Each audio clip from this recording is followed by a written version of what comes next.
130년의 의대를 이웃과 함께 네 번째 화평함이라고 하는 말씀의 제목으로 주의 말씀 함께 나눠보고자 합니다. 오늘 본문에 나오는 평안은 헬라어로 에이레네, 그리고 히브리 성경으로 이 신약 성경을 히브리어로 쓴 책이 있습니다. 70인역이라고 하는데 그 책에 보면 오늘 본문에 나와 있는 에이레네라고 하는 화평은 샬롬이라고 표현되어 있습니다.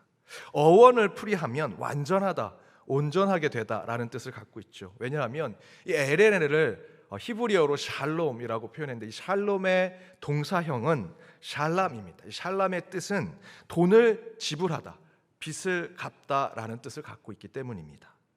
곧 에이레네 샬롬은 어떤 대가를 치르고서라도 완성하게 만들고 온전하게 된다라는 뜻을 갖고 있습니다. 그래서 에이레네 샬롬 화평함은 단순한 평화나 안전한 상태를 말하는 것이 아니라 누군가가 희생하고 누군가가 수고하고 누군가가 섬기는 것을 통해서 얻게 되는 화평한 상태, 평안한 상황을 이야기한다 말씀드릴 수 있습니다. 그런데 오늘 본문을 통해 우리 기독교에서 얘기하는 화평함, 이 샬롬에 대해서 우리가 세 가지를 꼭 기억해야 될 신앙적인 모습이 있습니다. 첫 번째는 이 샬롬의 화평함은 대가 없이 주어지지 않는다라는 것이죠. 앞에 말씀드렸던 어원대로 이 샬람이라는 것이 빚을 갚다, 그곳에서 샬롬이 나왔고요, 그것을 통해서 신약시대 에이레네, 지금 저와 여러분은 화평을 깨닫고 있죠. 그 화평의 출발은요, 빚을 갚고 그 빚을 갚는 것을 통해서 얻는 평안함을 이야기합니다. 대가 없이 주어지지 않는다, 거저 얻는 것이 아니다라는 것이죠. 우리 그리스도인이 갖고 있는 천국에 대한 소망, 이 천국은 영화나 소설에서 나오는 무릉도원과 같은 도사나 선비들이 복숭아 꽃잎 날리는 곳에서 유유자적하면서 한적하게 낚시질하고 노래 부르고 종들이 가져다주는 밥상과 술상 받아 먹으면서 호사를 누리는 것이 천국이 아닙니다. 기독교에서의 천국은요, 마태복음 13장에 여러 천국에 대한 비유가 나오는데 그 가운데 감추인 보화의 비유의 천국을 얘기할 수 있습니다. 마태복음 13장 44절에 이렇게 얘기합니다. 우리 함께 읽어보겠습니다. 천국은 마치 밭에 감추인 보화와 같으니 사람이 이를 발견한 후 숨겨두고 기뻐하며 돌아가서 자기의 소유를 다 팔아 그 밭을 사느니라. 천국은 밭일을 하던 중에 엄청난 보화가 그 밭에 있는 것을 발견한 사람이 자기 집에 가서 자신의 온 소유를 가져다가 그 밭을 사려고 하는 마음, 그것이 천국이라는 것이죠. 세상에 그 무엇과도 바꿀 수 없는 너무나 좋은 것, 아름다운 세상을 발견했거나 인생의 최고의 것을 보게 되었을 때 우리는 그것을 얻으려고 내 모든 것을 내어놓는 것, 그 마음이 있는 것이 천국이라는 것입니다. 제 아들이 이번 추석을 엄청 기대했습니다. 할머니, 할아버지가 오면 용돈을 주시니까. 그런데 이번엔 아니나 다를까 좀 컸다고 용돈의 액수가 더 늘어났습니다. 신이 났습니다. 그런데 제 아들이 전부터 굉장히 하고 싶었던 게임이 있었습니다. 그래서 제가 농담처럼 이렇게 제안을 했습니다. 야, 너 추석에 받은 용돈 다 아빠 주면 내가 그 게임 하게 해줄게. 그랬더니 제 아들이 1초도 기다리지 않고 이렇게 얘기합니다. 좋아요, 아빠. 제가 원한 대답이 아니었는데 그렇게 대답을 해서 제가, 야, 아들, 너 추석 때 할머니 할아버지한테 받은 돈이 용돈 엄청 많은데 야, 그 게임 때문에 그 돈 다 아빠 주면 아깝지 않겠어? 속상하지 않겠어? 괜찮겠어? 라고 얘기했더니 제 아들이 이렇게 얘기합니다. 그 게임을 하는 거라면 전 하나도 아깝지 않아요. 이제 곧 설날이 올 거잖아요. 아이들의 시계는 정말 빨리 갑니다. 그죠? 제 아들은 게임이 지금 이 순간 가장 하고 싶은 겁니다. 100만 원, 1000만 원이 있는 게 중요한 게 아니고요. 제 아들은 지금 이 게임하는 것에 온 마음과 정성이 담겨져 있습니다. 그렇다면 그 재산을 다 누구에게 주더라도 그 게임을 할 수 있게 된다면 자신은 그 돈 다 가져가도 된다 얘기하더라는 거죠. 감추인 보화를 가지고 있는 밭을 얻고자 한다면 자신의 전 재산, 소유를 다 내놓아도 아깝지 않는 마음, 그 마음을 갖게 되는 곳이 천국이라는 곳입니다. 이처럼 천국은요, 거저 얻어지는 것이 아닙니다. 내 것을 다 내어놓고 쏟아낼 때 얻게 되는 것, 값비싼 대가가 있는 곳이 천국입니다. 그래서 하나님은 이런 의미를 이스라엘 역사 속에 그 샬롬과 평화의 나라를 이스라엘 백성들에게 가르쳐 주셨습니다. 그 역사를 보면 먼저는 아브라함, 하나님이 아브라함에게 어딘지는 모르지만 약속의 땅에 가게 하시지요. 그저 하나님께서 약속해 주신 지시할 땅 어딘지 모릅니다. 그 땅에 향해 갈 때 그저 한 며칠 더 걸어가면 그곳에 하나님의 약속의 땅이 있겠지라고 생각했지만 그렇지 않았습니다. 아브라함은요, 하나님이 지시할 땅, 지시하시는 땅 어딘지는 모르지만 하나님의 약속한 그 땅을 가기 위해서 여러분 아시는 대로 말씀을 읽어보면요, 아버지 데라를 잃었습니다. 가던 중에 긴 여정 가운데 육신이 고나였는지 아브라함과 사라는요, 아이를 갖지 못하는 육신이 되었습니다. 그들이 살았던 곳은 갈대아 우르입니다. 갈대아 우르는 지금으로 얘기하면요, 미국의 뉴욕과 같은 곳입니다. 영국의 런던과 같은 곳, 우리나라의 서울과 같은 곳, 떠나고 싶지 않은 모든 문명이 최고로 발달된 그곳을 떠나는 포기가 있었습니다. 아브라함은 하나님이 약속할 그 땅을 가기 위해서 자신의 고향, 자신의 가족도 잃고요, 자신의 삶의 안락함도 다 포기하고 하나님께서 약속한 그 땅을 향해 갔습니다. 천국, 약속한 땅, 하나님께서 우리에게 지시할 땅을 얻는 것은요, 아브라함이 보여준 이 내어놓음의 모습으로 우리는 그것을 볼 수 있습니다. 더불어 지난 봄부터 여름까지 여호수아의 길이라는 말씀의 제목으로 함께 여호수아 강해를 나눌 때 출애굽한 이스라엘 백성이 하나님의 약속의 땅에 갈 때 어떻게 갑니까? 한순간도 긴장을 늦출 수 없지요. 곧 대적이 언제 쳐들어올지 모릅니다.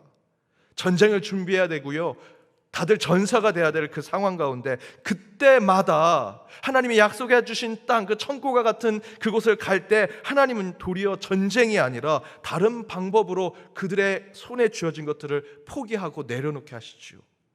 칼과 무기를 준비해야 되는데 양식을 준비하라 하셨습니다. 요단강을 건널 땐 배를 준비하거나 수영을 잘하는 특수부대를 준비해야 될 것 같은데 하나님은 그 요단강을 건널 때 그들의 모든 것이나 마찬가지인 언약궤를 제사장이 들고 제일 먼저 물이 아직 갈라지지 않았는데도 그 물에 들어가도록 만드셨습니다. 그리고 이제 진짜 전쟁 준비를 해야 할 것 같은데, 그래서 그들에게 칼과 창을 하나님이 주실 것 같은데, 그때 하나님은 그들을 전쟁의 전사나 용사로 세우지 아니하시고 하나님의 자녀가 되는 증명을 위해 할례를 하도록 하셨지요. 다 포기하고 내려놓게 하십니다. 어떠한 대가를 얻게 하시지요. 그렇게 샬롬, 화평함, 기쁨이 가득한 천국은요, 거저 얻어지는 곳이 아닙니다. 물론 우리 그리스도인의 구원은 예수 그리스도의 희생과 섬김으로 우리가 거저 얻게 되었지만, 저와 여러분이 잊지 말아야 할 것은요, 정말 거저 얻은 것이 아닙니다. 우리 예수님께서 그 십자가의 고초와 죽음과 그 모든 것이 땅바닥으로 꺼지는 허무와 공허를 다 경험하시고 저와 여러분에게 새 생명의 구원을 허락하신 것이지요. 값비싼 하나님의 희생이 있었기 때문에 저와 여러분이 은혜를 누리고 있는 것입니다. 우리 신앙 가운데도 똑같습니다. 화평함을 이루는 것은요, 반드시 우리가 모르는 누군가의 희생과 섬김이 그 안에 있기 때문에 저와 여러분이 화평과 평화를 누리는 것입니다. 여러분, 여러분의 심령 가운데 화평이 깨지셨습니까? 여러분 가정 가운데 평안이 무너지셨습니까? 샬롬과 에이레네, 참된 화평을 누리기 위해서는요, 누군가의 한 알의 밀알과 같은 섬김과 헌신, 희생과 내어줌이 있을 때 진정한 화평함을 맛볼 수 있는 것입니다. 화평을 원하시고 평안을 강구하신다면 다른 누군가의 희생과 섬김을 바라기 이전에 지금 하나님께서 여러분을 부르신다면 여러분이 그 희생과 섬김의 역할을 하십시오.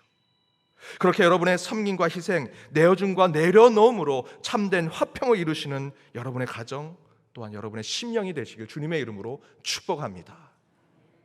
두 번째, 에이레네의 화평은 먼저 내 안에서 이루어진다, 나로부터 출발한다라는 것입니다.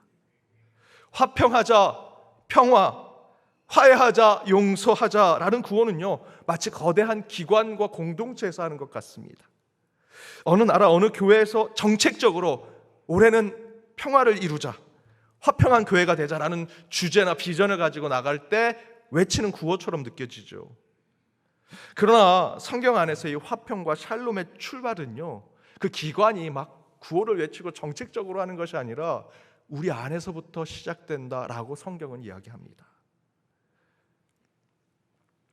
제가 신학대학원 시절에 어느 연구원에 연구원으로 있었습니다. 근데 그 연구원이 열악해서 두 개의 연구원이 함께 한 사무실을 썼습니다. 그 한 사무실은 기독교 상담연구원이었습니다.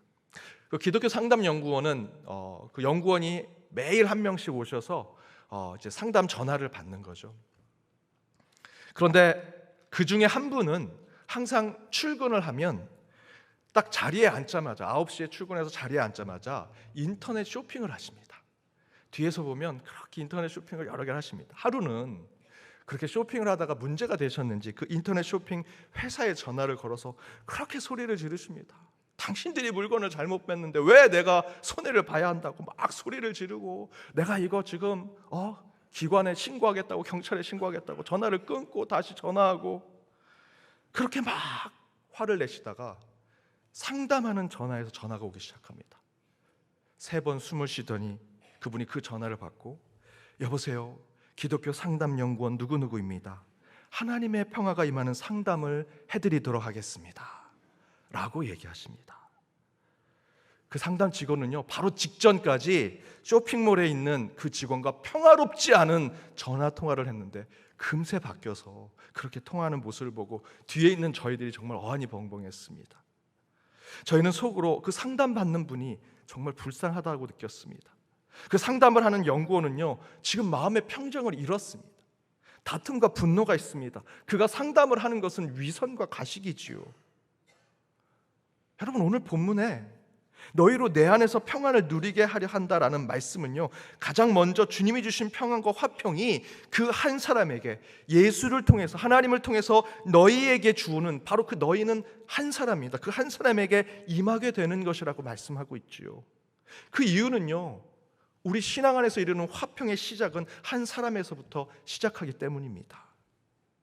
계속해서 반복해서 말씀드리지만 원수를 사랑하는 주님의 말씀의 그 원수는요, 여러분에게만 원수입니다. 그 원수라고 하는 대상은 다른 사람에게는 원수가 아닐 수 있습니다. 여러분, 착각하시면 안 됩니다.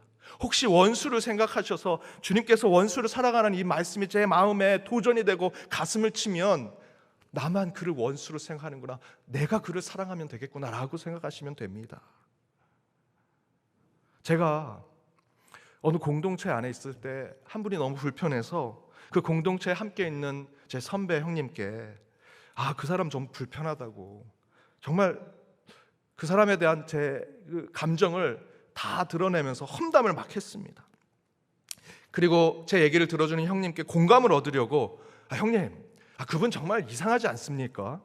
라고 물었더니 그 형님이 바로 이렇게 대답하셨습니다. 아니, 난 그분 좋은데 네가 오해한 것 같아 라고 얘기하시는 겁니다. 그 즉시 제 가슴에 불이 막 타오르더니 그 형님이 원수로 보이기 시작하는 겁니다. 여러분, 제가 생각했던 그 원수를 누군가가 옹호하면요, 그 사람도 원수로 보이기 시작합니다. 한동안 저 그 형님과 연락 안 했습니다. 원수처럼 생각이 들더라고요. 그리고 먼 훗날 그때를 회상해 보니 제가 그 한 분을 원수로 생각하는 즉시 그 원수라고 생각한 그분을 옹호하고 변호하고, 아니 그분은 그런 사람이 아니야, 네가 착각하고 네가 오해한 거야 라고 충고해주고 조언해주시는 분들 모두가 제에게 원수가 되는 것을 느꼈습니다. 그들은 저를 괴롭힌 적이 없습니다. 그런데 단지 그들을 제가 생각했던 원수의 제 말에 동의하지 않는다는 이유로 그들을 다 제가 원수로 삼고 있더라고요. 한 사람을 원수로 생각해서 미워하기 시작한 이유, 제 주변에 있는 모든 사람이 다 원수가 되는 것을 느꼈습니다. 제가 충격을 받고 회개했습니다. 그런데 이 문제의 해결은 간단하더라고요. 제가 스스로 제 마음을 내려놓고 원수라고 생각했던 그분을 사랑까지는 아니더라도 미워하지 않기 시작하니 원수라고 생각했던 다른 사람들이 다르게 보이기 시작했습니다. 내가 변하니, 내가 그 원수를 사랑하니 다른 사람들도 다 그런 사랑의 눈으로 보이더라. 한 제자가 스승에게 묻습니다. 스승님, 왜 늘 세상의 악과 잘못을 그렇게 지적하십니까? 그렇게 세상의 불의와 악함을 문제 삼고 고쳐야 된다고 외치신 지 정말 오래되었지만 아무것도 달라지고 변화되지 않았습니다. 이제 좀 그만하십시오. 그러자 스승이 이렇게 얘기합니다. 나는 세상을 변화시키려고 이러는 게 아니라 세상이 나를 변화시키지 못하게 막으려고 더욱 세상을 향해 크게 외치는 것이네. 진짜 정의를 외치는 사람의 속마음은요, 거기에 돌멩이 하나 던진들, 내가 고함 한번 외친들 세상이 달라질 것이라 믿고 그렇게 하시는 것이 아닙니다. 내가 의인입니다, 내가 의로운 사람입니다, 내가 좀 바꿔보겠습니다 라고 그렇게 하시는 분들은 아무도 계시지 않습니다. 정말 그들이 그렇게 세상의 의로움을 위해서 외치고 운동을 하고 그곳에 그 불의함에 함께 저항하려고 하는 이유는요, 사실 이 스승의 말대로 내가 물들지 않기 위해서, 내가 세속에 물들지 않기 위해서 세상을 향해 그 의로움을 외친다라는 것이죠. 그렇게 내가 먼저 의로워지고 내가 먼저 정의로운 삶을 살아가고자 할 때 세상은 조금씩 변화되는 것, 그것을 깨달아서 세상을 향해 그렇게 외치고 불의함에 저항하는 것이죠. 바울이 이에 대해서 갈라디아서 6장 1절에 이렇게 얘기합니다. 우리 함께 읽어보겠습니다. 형제들아, 사람이 만일 무슨 범죄한 일이 드러나거든 신령한 너희는 온유한 심령으로 그러한 자를 바로 잡아 너를 자신을 살펴보아 너도 시험을 받을까 두려워하라. 누군가가 잘못된 일이 있다면 온유한 심령으로 그를 바로 잡으라. 너가 잘못됐어, 그렇게 하면 안 돼 라고 그들에게 권면하고 문제를 다시 해결하라는 것이죠. 그럼에도 불구하고 더 중요한 것은 그러한 상황들을 살펴보아 너도 그 문제, 그 시험에 빠지지 않도록 늘 너 자신을 돌아보라, 바울은 얘기합니다. 잘못된 일을 보았거든 지적하고 비판할 필요는 있지만 그것의 최종적인 목적은요, 내 자신이 그 세속과 죄악에 물들지 않고 시험받지 않은 이다라는 것입니다. 그 이유는 참된 정의로움이든 온전한 화평함이든 그 모든 것은 가장 먼저 한 사람 한 사람으로부터 시작되기 때문입니다. 여러분, 화평한 가정을 원하시면 먼저 여러분 자신부터 화평함과 평온함을 찾으십시오. 공동체가 분열되는 것 같고 시끄러운 것 같을 때 가장 신앙의 방법은요, 다른 것 아닙니다. 지금 이 자리에 있는 저와 여러분이 분열 대신에 일치를, 미움 대신에 사랑을, 다툼 대신에 용서의 마음을 먼저 품는 것입니다. 그렇게 나부터 먼저 화평으로 나아가 더욱 하나님이 원하시는 우리 연동의 재단, 여러분의 가정, 여러분의 영혼이 되기를 주님의 이름으로 축복합니다. 마지막 세 번째, 화평이 나로부터 시작한다면 그 화평의 마지막은요, 하나님께 맡겨야 합니다. 시작은 여러분에게서부터 시작하지만 그 끝은, 그 결론은 하나님께 맡겨야 한다. 여러분, 하나님도 가장 해결하기 힘든 기도 제목이 있습니다. 뭘까요? 하나님을 보여주시면 제가 하나님 믿겠습니다 라고 하는 것 아닙니다. 우리 어르신들이 많이 기도하는 겁니다. 저 이제 살 만큼 살았습니다, 빨리 저 천국 가게 해주세요 라고 기도해 주세요. 그 기도 제목 들을 때 뒤에 이렇게 보면요, 약이 한 30통 있습니다. 우리 어르신들 뭐 빨리 천국 가게 해달라고 하면서 뒤에는 약을 뭐 관절약, 뭐 심장약 뭐 다 잡수십니다. 기도하지 마십시오. 하나님 응답 안 해주십니다. 그런 기도 제목 아니고요, 하나님이 해결 못하는 기도 제목은요, 관계에 대한 겁니다. 특별히 시어머니와 며느리의 관계, 고부간의 갈등, 이거 하나님 해결 못합니다. 예수님 부인 없으셔서 마리아 며느리 두지 못했죠. 그 상황 모르실 겁니다. 믿음 좋은 며느리가 예수 믿지 않는 시어머니께 늘 핍박을 받았습니다. 그래도 시어머니를 위해 눈물로 기도하고 특별히 찬송가 342장 너 시험을 당해 죄짓지 말고 이 찬양을 부르면서 위로받고 어떻게든 시어머니를 전도해 보려고 합니다. 그러다 어느 날 교회 식구들이 그분의 기도를 듣고 시어머니를 찾아갑니다. 어머니, 예수님 믿으시고 교회 나오세요. 며느님이 어머니를 위해 늘 눈물로 찬양하고 기도해요. 그러자 그 시어머니가 무슨 나를 위해 기도해, 나도 그 며느리 기도할 때 몰래 따라가 봤는데 그 며느리가 노래할 때마다 나 물러나게 해달라고 막 기도하던데, 무슨 노래를 불렀는데요? 그거 뭐더라? 너 시어머니를 당해 범죄치 말고 너 용기를 다해 늘 물리쳐라. 너 시어머니를 이겨 새 힘을 얻고. 시험을 시어머니로 들은 겁니다. 시자만 나와도요, 며느리가 시자만 얘기해도 시어머니로 듣는 거예요. 여러분, 이렇게 오해하는데 하나님이 어떻게 이 문제를 해결하시겠습니까? 그럼에도 불구하고 저희들은요, 화평을 위해서 기도해야 합니다. 왜냐하면 오늘 본문에서 이렇게 얘기합니다. 세상에서 너희가 환난을 당하나 담대하라. 내가, 하나님이 세상을 이기었노라 증거하죠.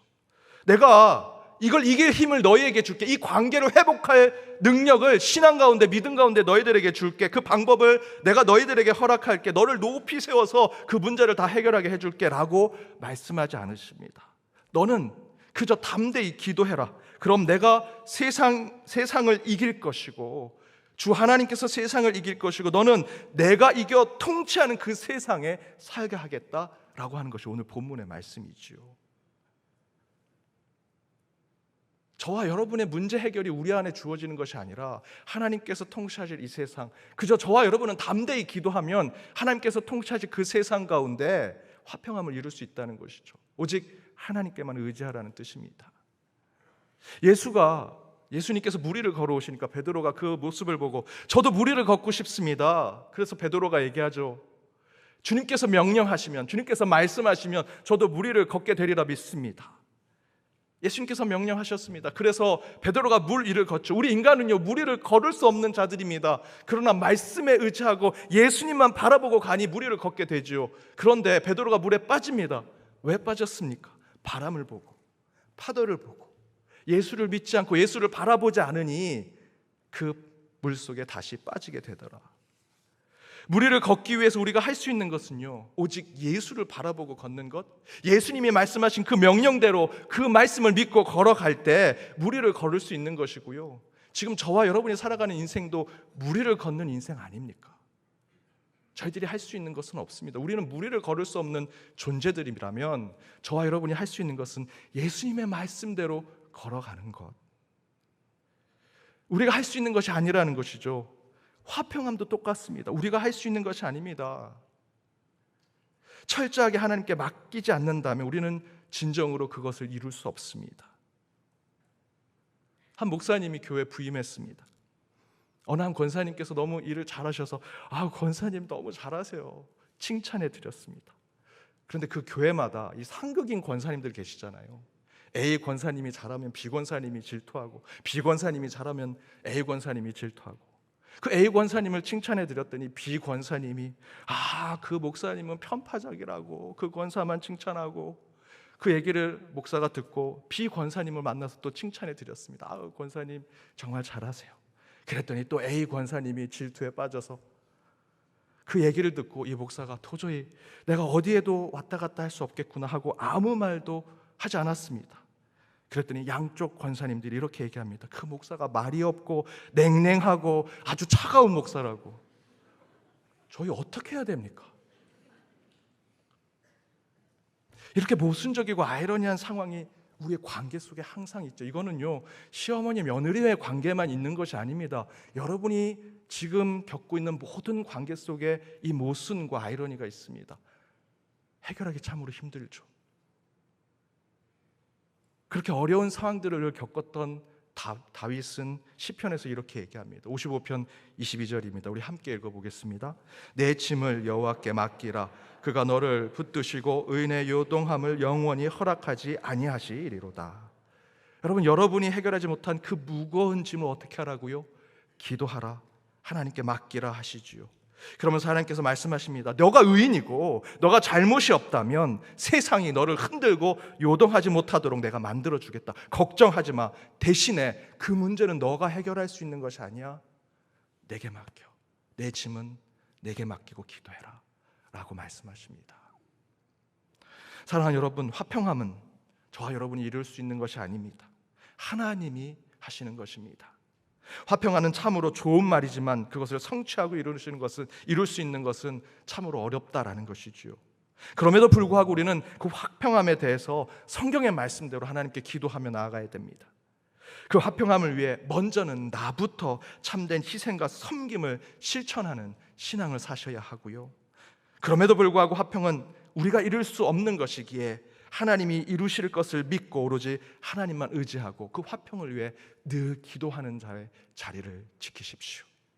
그때 하나님께서 저와 여러분의 삶, 여러분의 가정, 그리고 우리 교회를 하나님의 진정한 화평한 교회, 화평한 가정, 화평한 삶으로 이끌어 주시리라 믿습니다.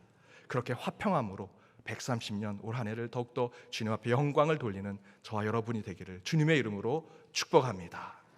기도하시겠습니다. 130년의 은혜를 세상과 나누게 하신 우리 주 하나님, 오늘 선포된 말씀을 들고 세상으로 나아가오니 빛을 갚아 완전함을 이루는 샬롬과 에이렌의 삶을 살아 가는 곳곳마다 하나님의 화평을 선언하는 자들 되게 하여 주옵소서. 먼저는 희생의 대가와 섬김의 가치로 참된 화평을 이루게 하시고 그 화평을 위해 내가 먼저 평온과 온전함이 심령 가운데 채워지게 하여 주옵소서.